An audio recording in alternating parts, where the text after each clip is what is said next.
Hey guys, welcome to another edition of Behind the Projector. You're joining us behind the projector today with me, Cloud, and my friend. Player One is cool. Hello, everybody. So, we did this video, but we feel we could have done more. We wanted to redo it to kind of fix up some stuff we messed up on, and also kind of fix the some of the editing process we were doing at the time. So, let's just say there were technical issues. As usual with this camera, because my camera sucks. Yay for poor judgments in my life. Alright, so... Okay, so what are we reviewing today? First of all, I freaking hate you. Well, of course you hate me. Everyone hates me, apparently. Okay, what happened was that he dragged me to go see an awful movie. And that movie is Dreamworks' Boss Baby. Now, everyone is going to be loving this because we both have different views on it, but at the same time, there were some weird stuff about it, and we'll get to that in a minute. So, let's first talk about the movie itself. What is it about? Well, the movie actually takes place in I don't know where it takes place, actually. It doesn't really say. Let's just say it's suburban. We'll say the city of Townsville. Yes, I am. Yeah, Powerpuff Girls. Yeah, I don't even care anymore. I know, right? It's like one of those shows. It's like one of those movies where you don't know where everything is taking place. You just know it's there, you know. So of course we're talking about the main character, Tim. That's it, and he ends up with the little brother. Now here's my technicality with this movie about that issue. Clearly, at the beginning of the movie, it shows the mom. Okay, she's in the frame.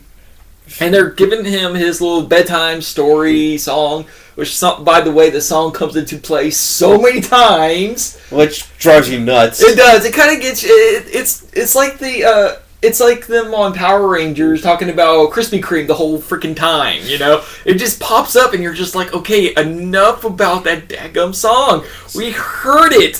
Thank you. Enough. So what happened then is that they ask him, "Hey, Tim, how would you like to have a little brother?" And he goes, "Nah, I'm good." And then what happens is, okay, this is where it confuses me. It clearly, and I'm going to skip to both the beginning and the end here, but we are going to talk about other stuff too. But I want to point this out for a minute. It clearly shows her she's pregnant. You can see the belly and everything. You see she's pregnant. Then he shows up in a taxi. Wearing a business suit. Wearing a business suit, of all things. And not only that, but at the end of the movie, and we're going to spoil this if you haven't seen it at the bottom as usual, it shows them like he's going to go back to Baby Corps, which we'll talk about here in a second. He goes back to Baby Corps, and what happens is the mom and the dad's memories of him being born are completely erased. Yeah, like one of those Men in Black memory eraser flash. Except it's a wand. That was weird. It was a wand of all things. But even then, it's like clearly she was pregnant. So where did this come from? So what happened to the baby that was inside? Did they kill it and then just redid it with this other Alec Baldwin baby thing? What the crap? It's so confusing because it literally has nothing to do, like, especially since they made it seem like the pregnancy was going to be part of the movie, and then it ends up being nothing. You know? Right. So it's like, why did they introduce that in the first place if they were just going to have it where he moves away anyways? And that's another thing, is like, at the end, he goes back anyway. So it was like, what's the point of all that for? And it actually turns out the whole entire story was told by the adult version of Tim telling it to his daughter. Now, I actually did like that. That was actually kind of a cool way of, well, not a twist, but a cool way of telling the story. It was actually a good way to do that. But, like I've said before, this movie has a tendency to do good ideas and then execute them very poorly. Because it has a lot of good ideas, but at the same time, it just like, it doesn't do them very well. You're just like, oh, you had something and you just ruined it. What the crap? Especially with the pregnancy thing. So, let's talk a little bit more about the movie itself. Okay, let's talk about Tim, his character. Okay, I'll give it credit. They actually got an actual kid to voice Tim. Now, that is actually pretty good. I do like it when they use actual kid characters to play their actual kid characters. Depending if they're good. Well, not just that, but especially like let's take Peanuts, for example. the guy that helped Charles Schwartz, I can't think of his name right now. I'm so sorry. I usually remember it. Right. He always had a philosophy: if there's a kid character, always have a kid play that kid character, never an adult. It's no fun for the audience, and it actually seems more realistic when hearing the word coming out. You know what I mean? There's more to it than just being paid. You know? Right. So I actually like that philosophy, and it's kind of cool that DreamWorks actually kind of took that in a way, just for this, even just for it was for this movie. Yeah. Oh, also, I did some research. Turns out the kid who voiced Tim, he's actually the grandson of the greatest animator, Ralph Bakshi. Ah, that's pretty cool, actually. Yeah, he's known for Fritz the Cat, Cool World, and a bunch of other controversial cartoons. So yeah, that was his grandson. Wow. I was thinking, I wonder what he's thinking right now. A family picture. Yeah, right. A family picture. Oh, we'll get to that. We'll get to the jokes in a oh my gosh, the jokes were just so bad. We'll get to that in a minute. Okay, I got something to say. Alec Baldwin? Why? Why? You should have read the script first. You should have known what you were getting into before you signed on. This was just awful, especially when it came to the baby parts. And it was just disturbing. I am sorry, Alec Baldwin is such a good actor. He is a magnificent actor. I've seen him in really good movies, but for this, I just didn't know if he wasn't directed well enough, or like if he just didn't know how to take his lines, because this was just weird for him, especially for a different turn. I understand it's a family picture. I understand that there is going to be stuff that they're going to try to swing in for the adults to laugh at. But for some of these jokes, especially for the baby parts, I was like, Alec, no! Don't! I was literally like, losing it. No, like Home Alone, oh my god! I was just sitting there going, this is ridiculous. You saw me laugh uncontrollably just out of uncomfortability. It was just like, oh my gosh. Also throughout the movie, I was like, oh my god, why am I here? It was one of those movies where you were questioning what was going on, because a lot of the times the plot didn't really make sense unless it was convenient for the plot. Other than that, it was just like, what? Why? I'm sorry, but the baby parts were just so bad. Especially since he was supposed to be a businessman for Baby Corps, which is located where I'm guessing heaven or Caroline. Or another dimension. Another dimension. I don't know. That's one thing that they never really did in this movie, was kind of give a little backstory to their mythos, how their world worked, how their universe worked, how certain things worked. Now, there were some things explained, like why the babies never grew up. They had a formula in their milk bottles that they drank, and it kept them from growing up. It kept them babies, which we'll get to, because eventually that actually becomes a plot point, part of the movie. Oh, did we mention that this movie has a villain? Oh, yes, a villain. And guess what? I have no idea what he was up to. His plot was just... I didn't get it in a way, because it was just so... I guess generic is the word I'm looking for. There wasn't really much thought about what his plan was going to be, other than he was going to take down Baby Corps. Because he used to be part of Baby Corps. He was actually a boss. He was one of the bosses. But like we said, the formula keeps him young. But he was lactose intolerant. So the formula didn't work on him anymore, so he ended up growing up.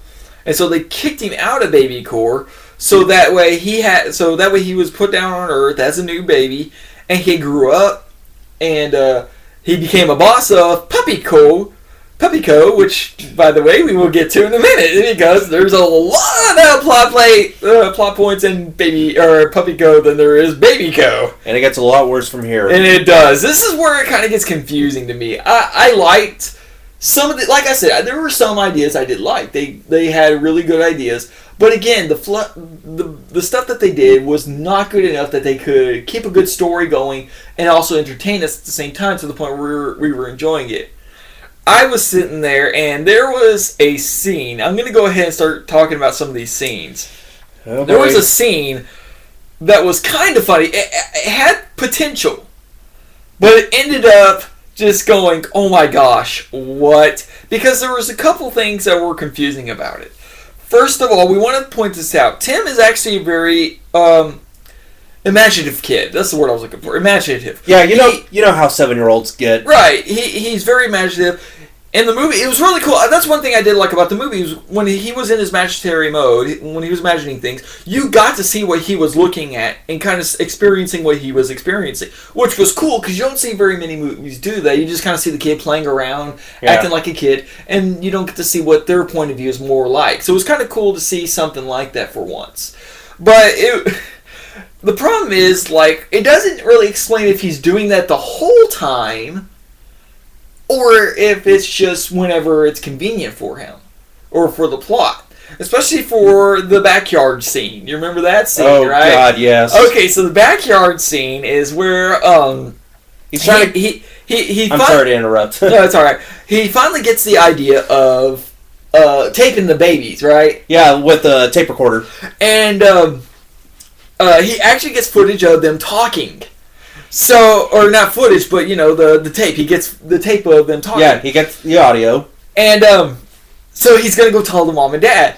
Well, then the babies start to attack him, which was weird, because, again, I would think the boss baby would, but it doesn't really explain the other babies that he was hanging out with. You could tell that they were part of Earth. But they clearly stated before that the only way he was able to talk was for the formula, so I don't get how they were able to talk unless he shared some of his formula with them, but it never shows that, so we're just going to imply that's what happened here. Right. Which was, again, this is one of those things that's confusing to me, because you clearly have to have the formula to talk, but again, they didn't drink any, or at least we didn't see it, so what's up with that? Anyway, so back to the backyard scene is, they get the audio tape, he runs out to the backyard, all of a sudden, hell breaks loose. That's the only way I can announce that, really. Right. All hell breaks loose. The babies attack, there's explosions, and, fist fights and stuff. Car chases. Everything just goes crazy, and you're like, okay, is this all in his mind, or is this really happening? Because at one point, it zooms out to the parents, and they're looking out. This is actually one of the funny scenes. Actually, one of the scenes I actually laughed at. I thought was kind of funny. Right. Was they look out, and they see Tim. He's hanging on to the boss baby's car, which is a police car. By the way, they never announced what the baby's name is until the end of the movie. Oh, yeah.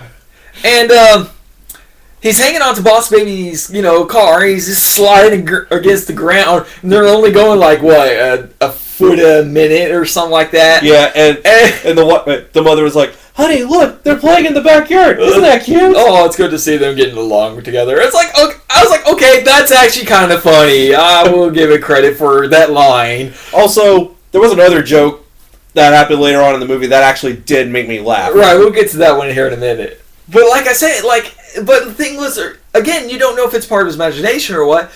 But then all of a sudden, at the end of the fight, Tim gets in, is starting to look for the parents. Boss Baby breaks through the top window, makes an outline of himself somehow, as cartoon logic goes, and the parents come out. But I was expecting, maybe a tricycle tipped over, stuff like that. No, you could see the whole entire chaos that had unfolded during that whole scuffle. A freaking ambulance is on fire. One of the tricycles is disemboweled. There's freaking glass pieces all over the ground. The baby's stuck in a tree. Yeah, I was going to point that out. And it's like, what? Okay, what just happened? It's not very consistent. It's not. It's really confusing on how everything works. So it really does get confusing storyline wise, because you don't understand what's going on half the time. Right. Especially with, okay, and I'm going to go ahead and bring this up, the Puppy Co. Throughout the whole movie, Puppy Co. was the industry that the parents worked at. So why don't you explain what's going on in that plot line? Alright, so it turns out the whole mission is to make puppies so unpopular because they're a lot more popular than babies. And if they get rid of Puppy Co., babies will be more popular again. And what else is there more to explain? And seriously, it's like Baby Co. wants to take out Puppy Co. That's the whole movie in a nutshell. Literally. Baby Co., a place that we have no idea still exists in, by the way. Right. And Puppy Co., which is now being controlled by the used-to-be boss, Baby Co. And I just don't know. I didn't like the whole Puppy Co. scene where they go to Puppy Co. That was disturbing in a few reasons. Right. Especially the part where they're getting ready. Inside of a bounce house. Not just that. Not just that scene, but we'll get back to that one. I'm talking about the part where they're where they're grooming each other. Oh yeah, that montage of getting ready.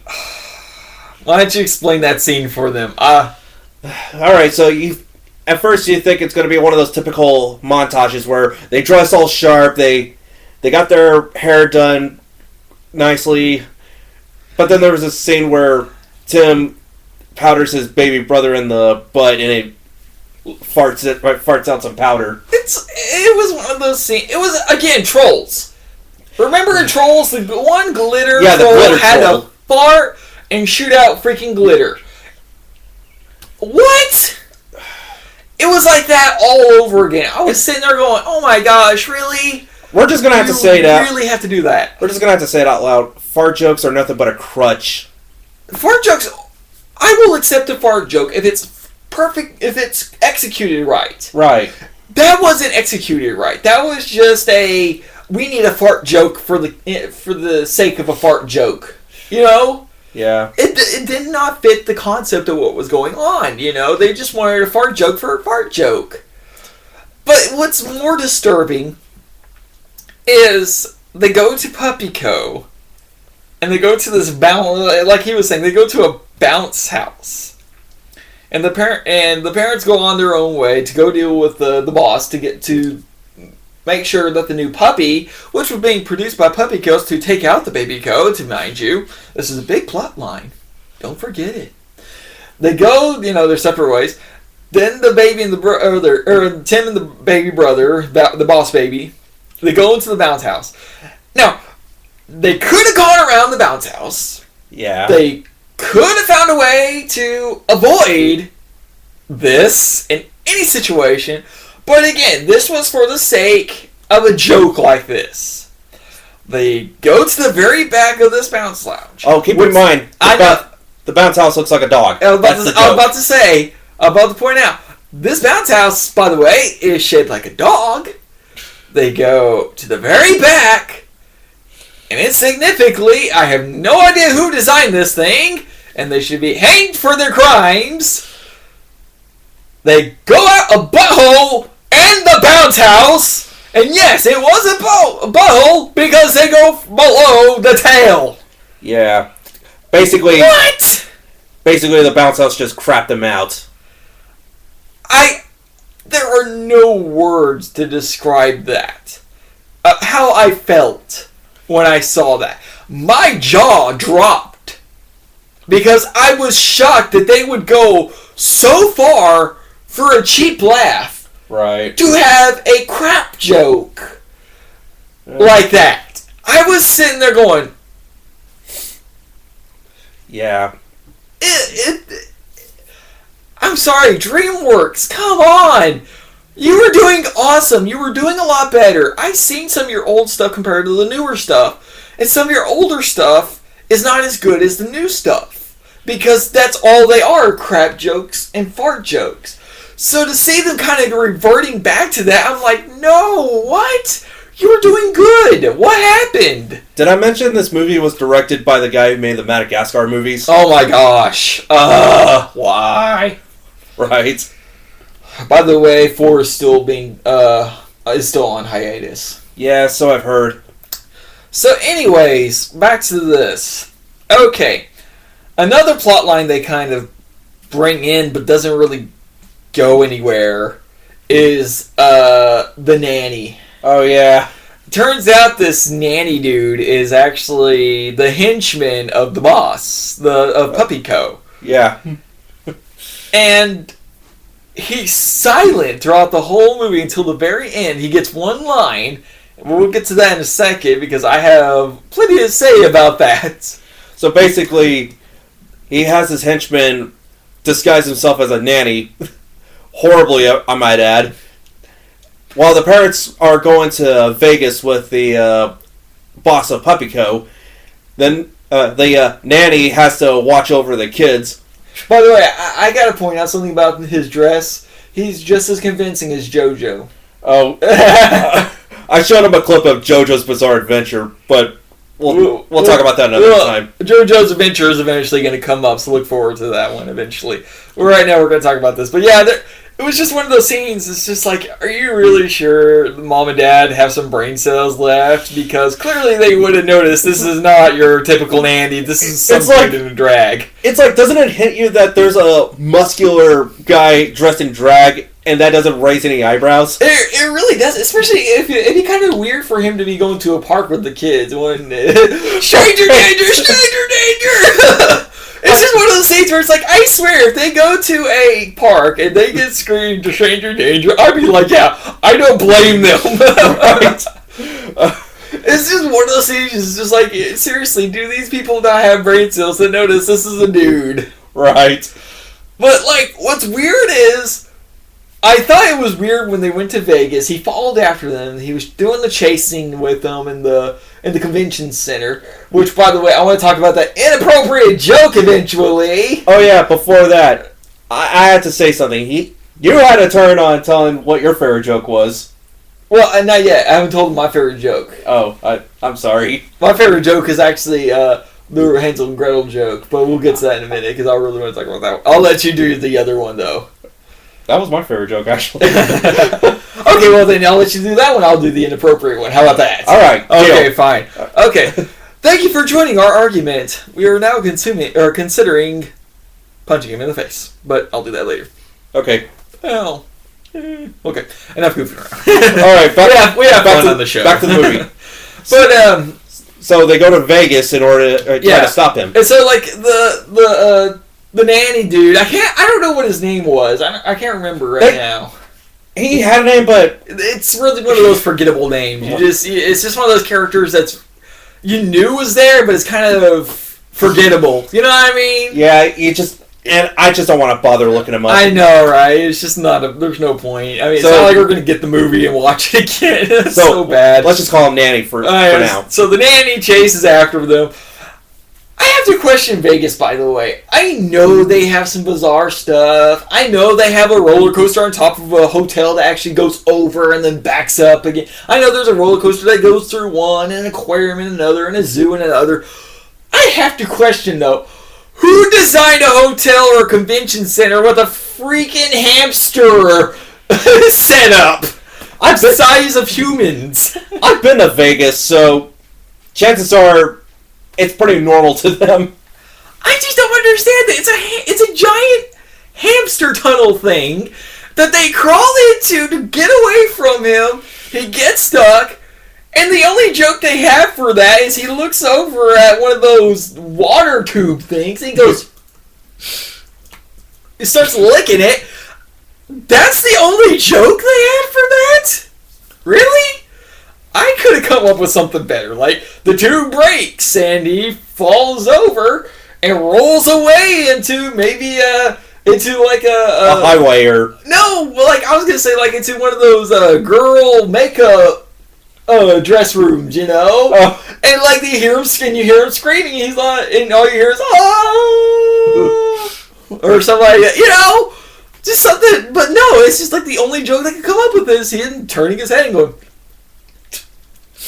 It's like, really? That's it? That's all you got? Yeah. By the way, okay, so let's get to our favorite jokes and our favorite joke and the most inappropriate one. So I'll let you handle the favorite one. Thank you. All right, so there was a scene where the brothers are trying to get along with each other, so that way the parents are none the wiser.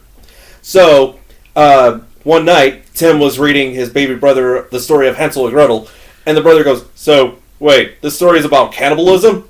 No wonder why kids are so screwed up." I was like, yes! That's actually pretty funny! That's a bit of social commentary. It was actually really funny. It actually fit the tone they were trying to go for in a way, but at the same time, it actually was a legitimate joke. It was really, really funny. But the most inappropriate joke came towards the convention center scene. Oh, yes. So, okay, we're going to build up to this joke for a minute, because I want to tell you the events that occurred before we get to that. What happened was they decided they were going to go and find the boss of Puppy Co., get his parents, and tell them the truth. So they escape from the nanny. There's a giant chase scene, by the way, which I never understood, because literally it's this giant man chasing after a kid on a bike.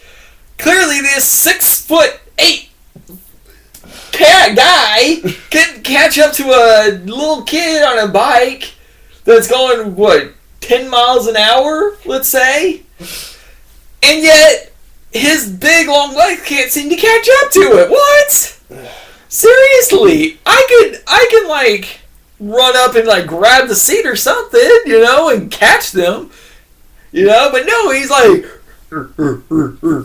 running as fast as he can.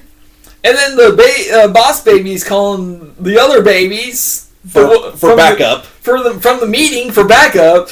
They come in and they start beating up the nanny. Although I do admit I kind of laughed at the fact that this giant fat baby was actually beating the crap out of him. Right. I was like, oh my gosh, you're getting beat up by a baby. This is embarrassing. Yeah, that's pathetic. I was like, wow, you're supposed to be intimidating. Right. That's pretty bad, dude. So, had a rock on my shoe. But, they're in Vegas. They get on a plane. They finally get on the plane after a huge moment. Yeah. That was kind of...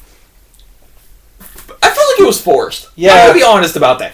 The talk between the boss baby and Tim, when they're like, we need to work together to get to Vegas after we just had this huge argument, 10 minutes ago. And then, of course, he goes like, well, I wish you were never bored. Yeah, it was one of those things. But then, it shows him sitting there, he's crying, and clearly time's passing by because they're doing the fast-forward scene thing. Yeah, it looked like he's been there for, 3 days or so. It doesn't really explain how many days he's been there. I gotta question this airport. Why doesn't anybody walk up and ask this poor little kid, what's the matter with him? They all ignore him. Yeah, a bunch of jerks I've ever seen. Yeah, you would think somebody will come up to him and say, hey, a cop, a security officer, some other parents, some stranger. No, nobody goes near this kid to ask him about why he's on the ground crying and where his parents are. They all ignore him. These are the biggest jerks I've ever seen in my life. And yet, the boss baby calls him over the payphone thing. They talk and they act like they're best friends again. Yeah. They somehow get on the plane and convince everybody the boss guy for Puppy Co. is their dad, so they get to stay in first class and fly to Vegas on that. Then they get to Vegas. They're trying to find a way to get to the convention center. This is where the joke comes from, guys. This is the most inappropriate joke I've ever seen in a movie. I don't even know how this got past censorship. They go up, they're looking for a ride to get to the convention center. They see sorority sisters. Or prom girls. We don't even know what they are. But whoever they are, you can clearly tell they either had a prom or a sorority party. I would say they were sorority because they were clearly aged enough to drink. Right. So they go up to them. He pretends the baby is sick. He's like, I need to find my mom and dad. And they're like, where is he? Yeah, and the baby's all coughing. And they're like, where are they? He's like, at the convention center. So it shows him in the limo. They're going to the convention center. You think, okay, that's fine. When they get there, they come out. The He's holding the baby. He's got one of those long glasses. And he says, thanks, ladies. And the baby's covered in kiss marks. And he takes a sip out of the drink. And I'm thinking, okay, clearly that's like water, milk, chocolate milk, something like that. Or soda. Soda. No, he says, ew, this is, who says Long Island knows how to make a good iced tea? I was like, oh my god. What? What? Seriously? That was the most inappropriate joke I've ever heard. Underage drinking, people?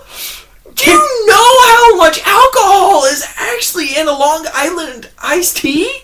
A lot. A lot! And the kid is 7. I was sitting there shocked. Dreamworks, what were you thinking? What? This is me literally shocked at the moment because this is what happens when you let things go too far. Right. This was way too far for a kids' movie. I swear I heard gasping behind me at that joke. Like, I wasn't the only one who thought that. There were people who were just as shocked that that joke got in there. I was like, oh my god, this is impossible. I mean, I've seen PG-rated movies where they try to go over the top, like Roger Rabbit or Rango, but that's a little much. This was too much. A 7-year-old drinking on a movie. Sure, he wasn't drunk. Sure, he wasn't drinking the whole thing. He took a sip. But the fact that he actually drank something is still illegal in a way. Even in real life. If a little 7-year-old were to drink a beer, even just a little bit, even if it was just by accident, the parents would be in trouble because he's drinking underage. So why is it that DreamWorks can get away with this on a movie for kids?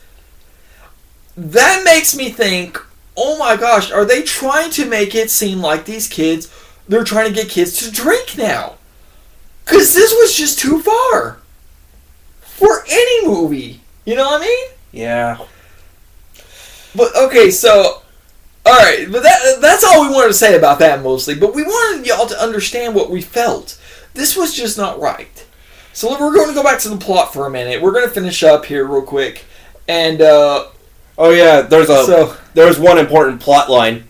The boss baby doesn't have much formula left, so if he doesn't drink it, he reverts into a regular baby. Oh yeah, I remember that. That was weird. That was a weird plot that they kind of brought in.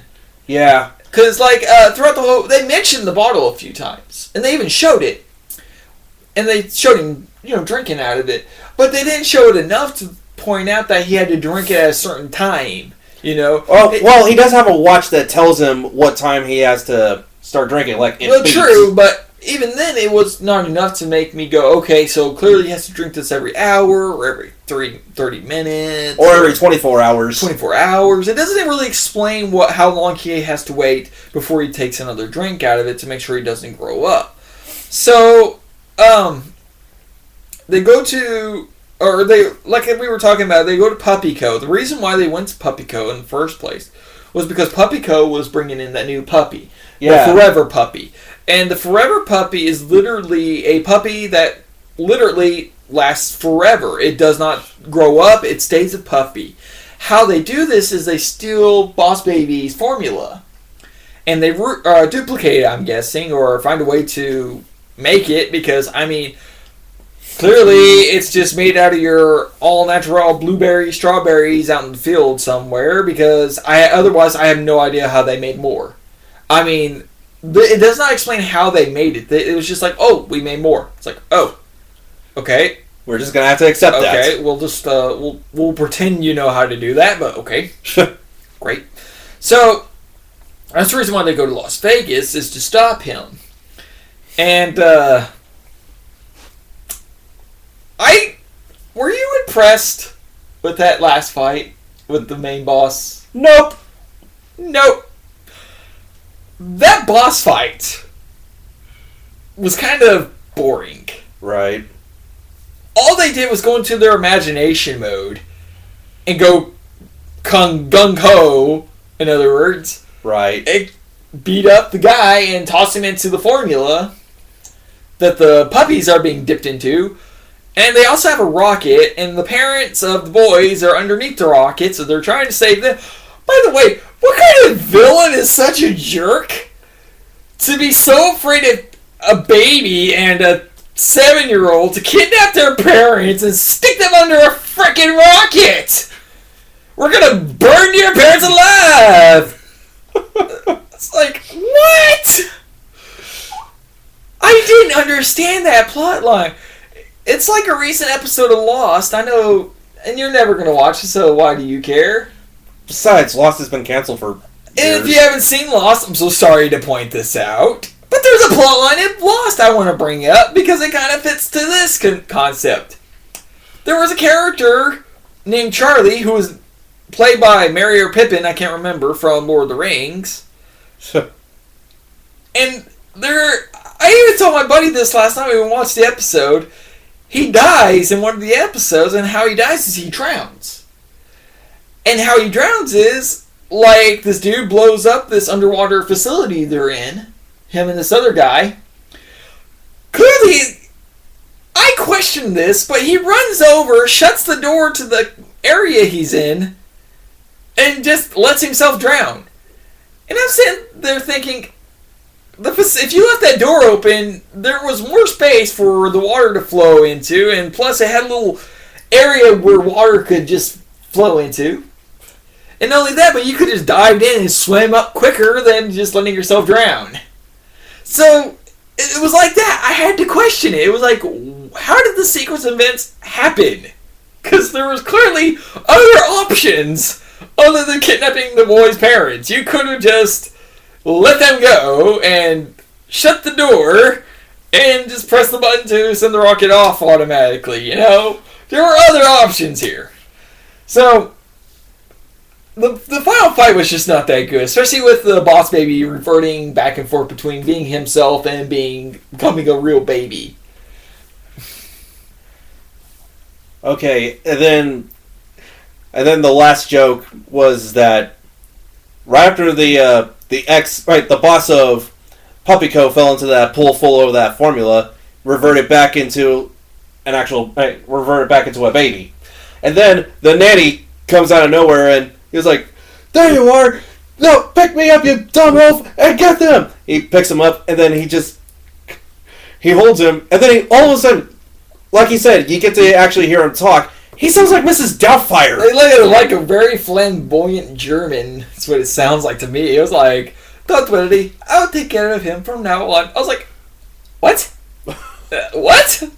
We had Robin Williams' ghost this whole time as that guy? What? It was just weird. It's the ending, like we said, was confusing with the whole memory erasing thing. Because, like we said, it shows them separated. Tim is upset. He doesn't have Boss Baby anymore. Boss Baby's upset because he has all this power and stuff, but doesn't feel like it satisfies him anymore. So Boss Baby finally accepts that he needs to go back and goes back to them and becomes his actual little brother at the end of the movie. Oh, and they actually gave him a name at the end. What was it again, anyways? Theodore. Oh, yeah, that's right. I was thinking it was Edward. I don't know why. That's how much of an impact that movie was on me. I cannot remember a whole lot about it other than the stupidity of these sequences of ends. So, all in all, what's your ranking for it? He's going to go for a 0 out of 10, apparently. I really hated this movie. I'm going to give this a 4 out of 10 for an average of a 2. By the way, if you want my opinion on what movie you should watch or TV show you should watch that involves babies, either watch Look Who's Talking or The Rugrats. Seriously. I'd rather watch a marathon of The Rugrats than Boss Baby. I was about to say, I would rather watch Rugrats than this. I would watch every episode if it was to make sure I didn't have to watch that movie again. It was just not that good. So, well, I think that's all we have to say for now, but join us in a little while because I'm about to torture him again. We're about to go see Smurfs, The Lost Village. We'll see you again behind the projector.